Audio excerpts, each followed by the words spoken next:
Good evening, and how's everyone doing? If you are or if you've not been following on Spotify, I've been covering earnings, and so I've covered three cement stocks individually: Dangote Cement, BUA Cement, and Lafarge Africa. So you want to cross over to Spotify and audio platforms for this. Now, I just decided sometime I said, look, let me put a video together looking at all the numbers. So if you want standalone episodes, you probably will get that. I'm going to touch a bit on each company, and then I'll put all three together. As always, please note, nothing I say is investment or trading or personal finance advice. Go do your own research. These are not stock picks. Past performance is no guarantee of future performance. My views are subject to change at any point in time. That's life. Views can change. Companies are like living beings. Situations can happen that make you change your view on them, or sometimes performance might change due to the economy, either industry factors, broader macroeconomic factors as well. For more content, like I said, podcast on Spotify. Right after this episode, this will go up by 7 p.m. By then, you will be getting the episode on Spotify on Ikeja Hotel. Maybe tomorrow, I've not decided yet, but between tomorrow and Monday, the video will be out. So audio tends to come out a bit faster because I just need to prepare my Excel sheet and it's done. All the links are in my bio, and do follow everything. You may have your favorite, but different channels make it easier to update real-time information. So with Twitter, Spotify, it's easier to do that, or Substack is easier to do that compared to YouTube. So follow everywhere, maintain your favorites, and check on the other sides from time to time. Let's start with Dangote Cement, biggest cement manufacturer in the country. Now, all the figures, as you can see at my top left, N millions. So just add six zeros behind all the figures you're seeing. What do we have? Revenue 3.1 trillion in revenue, up 23.21%. Margins are what I like to look at in the business: operating profit margins and net profit margins. And what we see here is that operating profit margins dipped slightly. I wonder why that is the case. So let's take each line item one by one. Admin expenses, in my view, are the pressure point, as well as maybe, I mean, admin expenses, clearly, admin expenses had the most pressure that I can see here, because production cost just up by 4%. That's a marginal increase. Then you have your sales and distribution expenses up 7.7%, marginal increase. So admin expenses are where the pressure points are. And now I go to operating profit margins, down slightly, 13%. Still good, but it's down. Um, and then you can look at the net profit margins, which is to say, for every X amount in revenue, what proportion of revenue is profit, and it's 23.56%. So for every 100 naira in revenue, you have 23.5 naira as profit. That's good. And as you can see, there's a year on year increase. So clearly, 9 months 25 was better than 9 months 24. In terms of revenue, revenue grew. In terms of profit, profit grew. In terms of margins, profit margins grew significantly as well. So that's a nice thing to see. Another nice thing to see is that finance costs are down. So that really helped. Finance costs are down. So that's Dangote Cement. Now let's go look at BUA Cement. BUA Cement, from what I'm seeing here, BUA Cement seems to have had better margins. Clearly better margins than Dangote Cement. I think one reason for this, and the cement guy is probably going to opine, I suspect is probably they have newer plants. And so newer plants tend to be more efficient. So that could be one factor. I don't think they held a call, to the best of my knowledge. Dangote Cement had a call, digesting that, probably right on it later in the week. So what do I have for BUA Cement? Revenue up 47.1%, 858 billion. Profit after tax up to 491% to 289.8 billion. So the margins are good. It seems like the profit margins are better with BUA Cement. So BUA Cement had better profit margins and better operating margins. So that's good to see. Unfortunately, BUA Cement doesn't give. I would probably check, but I don't recall seeing volume information. Dangote Cement is usually the most prominent when it comes to volume information because we're a bigger firm, and so you have more details in volume.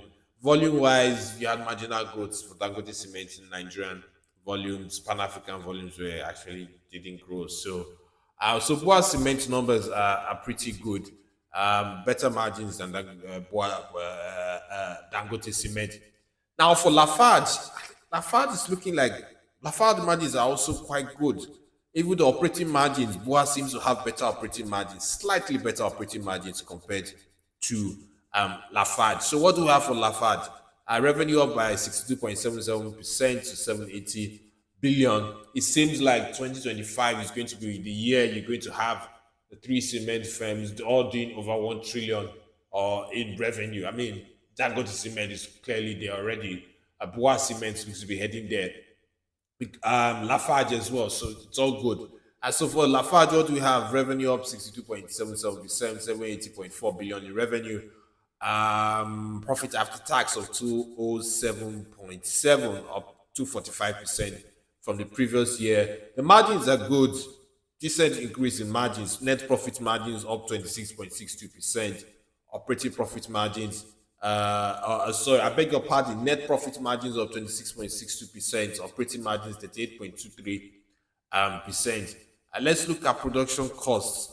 Production costs are up, which is unlike Lafarge. Lafarge tends to, at least the last couple of quarters, Lafarge tends to have a handle on cost wise. So costs are up 34.1% for production costs.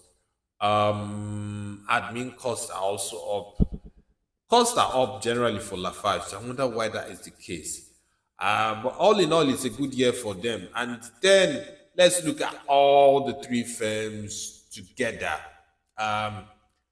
Clearly, Dangote Cement leading in terms of revenues. And just to have my explainer at the top, BUA and Lafarge Cement add 3 zeros to the figures behind these figures.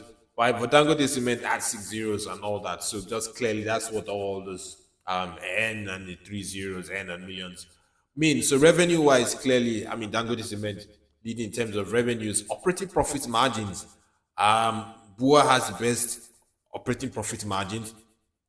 BUA also has the best net profit margins. So that's pretty interesting. Clearly, it seems that from a net profit margin perspective, Dangote Cement is lagging.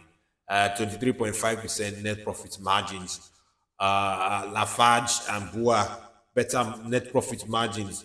Operating profit margins. How? In fact, I'm looking forward to next year when BUA does a call, because I'd ask, how do you have such way better operating profit margins than the rest of the players in that space? So all in all, it's been good. Numbers are looking good. Now to price. What do we have for price? I mean, current price, Dangote Cement from a unit perspective, the most expensive at 660 naira. It's trading about what? That's looking like 11 times earnings.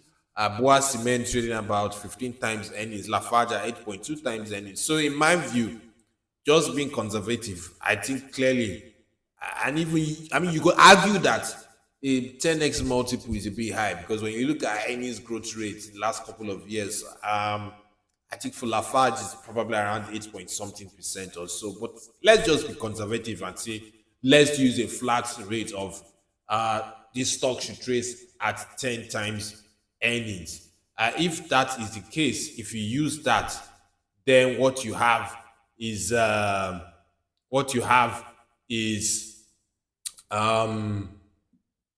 Lafarge at target price of 170, and then you have BUA Cement target price of 120, and then Dangote Cement at the target price of 600. So I think that, I mean, chances of BUA Cement and Dangote Cement dipping are quite low in my view. They're quite low. I don't see these stocks dipping because they are not liquid. They're not liquid. Or if I all three stocks, I mean, okay, Lafarge probably is the most liquid. Dangote Cement is probably more liquid than BUA, but Dangote Cement and BUA Cement are not very liquid. So I have an accumulate view on Lafarge, and it's simple. It's trading slightly lower than where I think it should be. If we're lucky, we get some downtrend, then yeah, that makes it worth it. From a dividend perspective, BUA Cement and Dangote Cement tend to pay out about 90% of earnings. So in my view, you can work out, and let's see if I probably should have done the dividend yield, but I just didn't want to make it too complex. As you can see, I barely managed to squeeze this table in, but you can work out the numbers. You have your earnings per share. If you assume these firms pay most of their earnings for BUA and Dangote Cement, most of the earnings will be paid out as dividends. So probably you can have what Dangote Cement at this current price. If you pay maybe a 60 naira in earnings, it's probably looking like a what 60 over 660. That's like a 6 point something, I think. BUA Cement probably will pay what 12 over 180. That's looking like a just under. Let's see. Let's do the maths. Can I jump here? Can I use my calculator? Okay, I can. Let's just use the calculator to do the numbers. And so for BUA Cement, what do we have? It's 12 divided by 180, that's 6.6. And then for Dangote Cement, you have, let's say, 60 divided by 660, that's in 9%. So that's a 9% dividend yield for Dangote Cement, 6.6 dividend yield for BUA Cement. Lafarge has paid a couple of interim dividends, so that was also the main reason why I just didn't want to go into the calculation of dividends and all that, because you don't have them uniformly, obviously, with Lafarge paying interim dividends. So that's pretty much about it, ladies and gentlemen. Hope you found this useful, and see you in the next video sometime tomorrow. Stay safe.